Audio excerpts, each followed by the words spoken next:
I'm like really hot under these lights for some reason. I feel probably like 'cause I'm I'm sweaty. sweaty. Do I look sweaty? No, you just look glowy. Yeah, it's just so hot under these lights.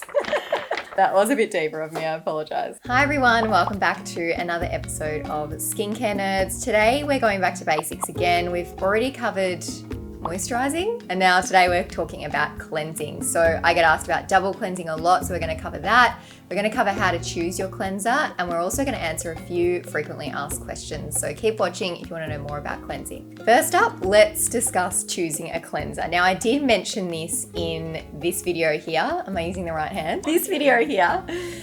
So if you want to learn more about working cleansing into a full routine, go and watch that video, but we're going to recap it again just in case you missed that one. Oil or balm cleansers are suitable for all skin types. They're perfect to use as a first cleanse to break down makeup, oil, dirt, those things that sit on top of the skin. I really like the Medik8 Lipid Balancing Cleansing Oil. That's a really good one. Next, we have cream or milk cleansers. So these are best for normal to dry skin types, and they're also really good for sensitive skin types because they don't strip away moisture and oil from the skin, which can be a bit of an issue with more sensitive skin types. So opt for a cream or milk cleanser if you tend to be normal to dry to sensitive. I really like the La Roche-Posay Toleriane Dermo Cleanser. Then next is gel cleansers, which are probably the most versatile of the range. I would say normal, combo, and oily skin types can all use gel cleansers depending on their ingredients. Some of them can contain actives.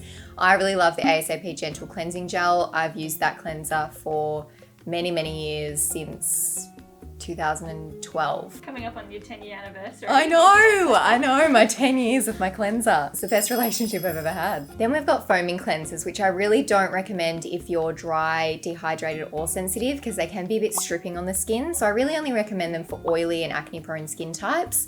I really like the Cosmetics Clarify Salicylic Acid Foaming Cleanser. And then lastly, a not as popular formula is a clay cleanser. So these are generally most suited to oily to combination skin types, maybe acne prone skin types. Sadashi have a really good one though that's generally suitable for everybody, but clay cleansers are less common, so you probably will struggle to find them anyway. So based on that little recap, that should help you to figure out which kind of cleanser is most suitable for your skin type.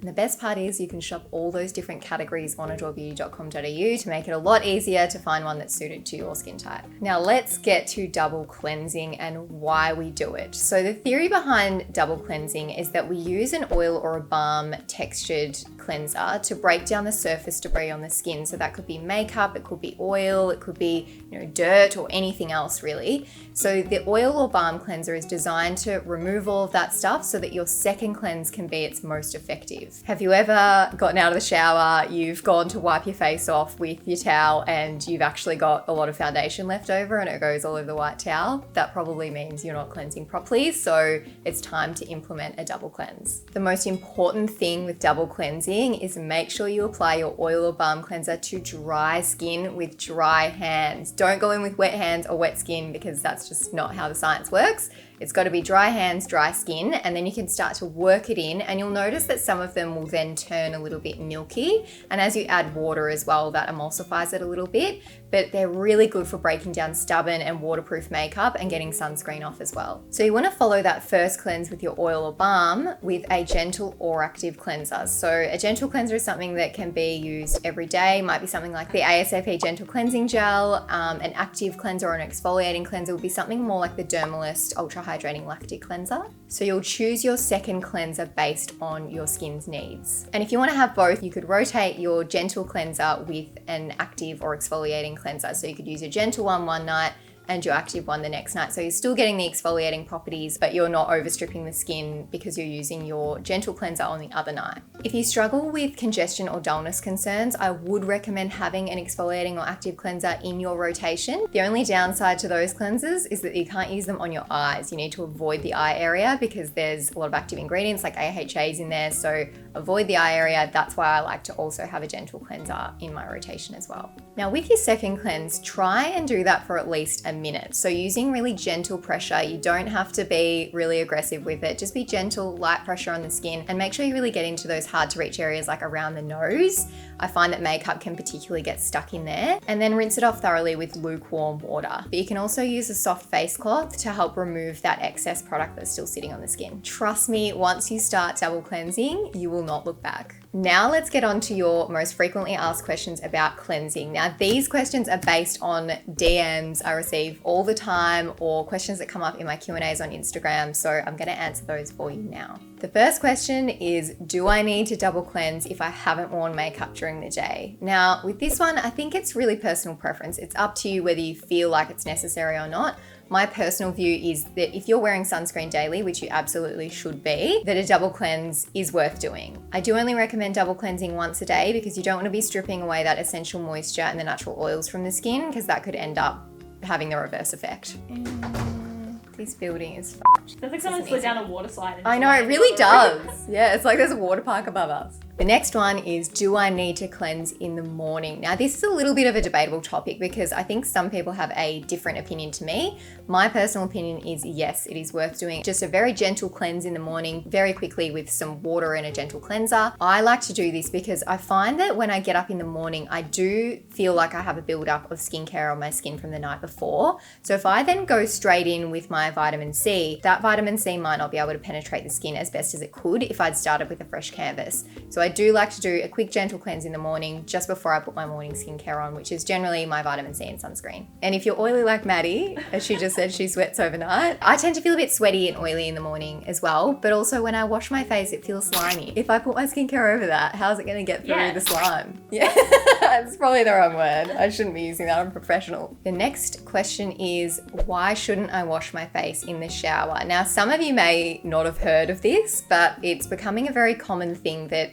some experts are recommending that we don't wash our faces in the shower. So this is mainly to do with the water pressure and the temperature of the shower. A lot of us have very hot showers and the pressure of our water heads differs.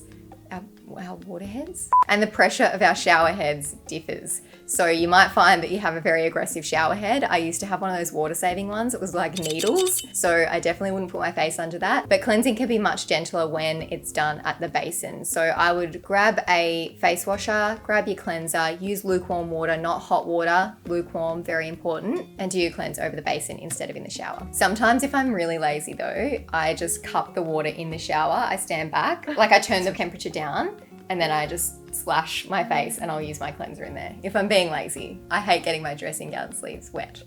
Like that's the worst feeling ever. Yeah, so it's soggy sleeve. it's Gross. so annoying. So I understand why people want to do it in the shower. It makes sense. Maybe do the old splasharoo in the shower until you get to the point where you're ready to do it at the basin. The next one is, isn't a makeup wipe good enough? A makeup wipe does not count as any kind of cleansing in my humble opinion. Unless you're using a wipe like Caroline Harren suggests you do for fannies, flights and festivals, I don't think a cleansing wipe should be in your routine at all. And same goes for micellar water on a cotton pad. That doesn't count as a proper cleanse. That's maybe removing some of your makeup, but it's not removing all of it. So I tend to recommend micellar water as a first cleanse to remove makeup and then following that up with another cleanser. Or sometimes I use Bioderma on a cotton pad just to get around my hairline and in any areas I might have missed with my cleanser if I wasn't looking in the mirror. Again, if I was being naughty and cleansing in the shower. You could use micellar water on a cotton pad as part of your cleansing routine, but ditch the cleansing wipes, please. It's just so outdated. It's so 2008. They're bad for the environment and they're harsh on skin. Exactly. Bad for the environment, harsh on skin. Great tips, Maddie. Yeah, you get over here. I'm coming. Our last one is sleeping in makeup really that bad? Let me tell you, if there was a book on beauty sins, sleeping in your makeup would be probably the number one sin. Yes, it's bad. Don't do it. Stop it. I know that you did it last weekend. Don't. Now, there's two main reasons for not sleeping in your makeup. Now, I know most people are probably thinking, oh, it's just because it's gross, but there are actually two very valid reasons why you shouldn't sleep in your makeup.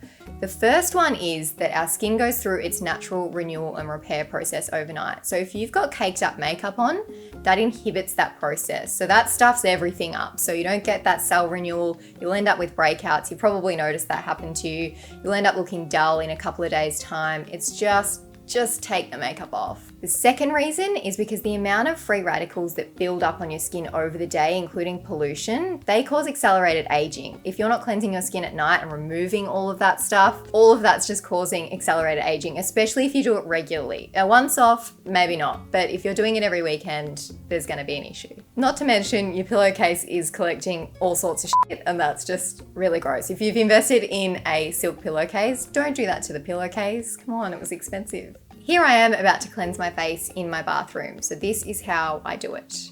I start with dry hands, dry face. I'm gonna take my oil cleanser. I'm using the Alabache Botanical Cleansing Oil. I'm applying that to my skin and working it all over my face to break up the makeup, including my eyes. Generally, you can use oil and balm cleansers on your eyes. They're perfectly safe, just don't get it in your eyes, obviously. Then I'm gonna use my face cloth, which is wet with lukewarm water, and I'm gonna use that to remove the oil cleanser off my skin. Now that my hands are wet, I'm gonna go in with my gel cleanser, which is the ASAP Gentle Cleansing Gel, and I'm gonna work that into my skin for a minute. Then I'm also removing that with my face cloth, again with lukewarm water. Make sure you use lukewarm, not hot water. It's better for your skin. And ta-da, that's my freshly cleansed face. So that wraps up our cleansing video on Skincare Nerds. If you want to see more from us, make sure you subscribe, hit the bell button so you don't miss a video from us. And until then, stay cleansed.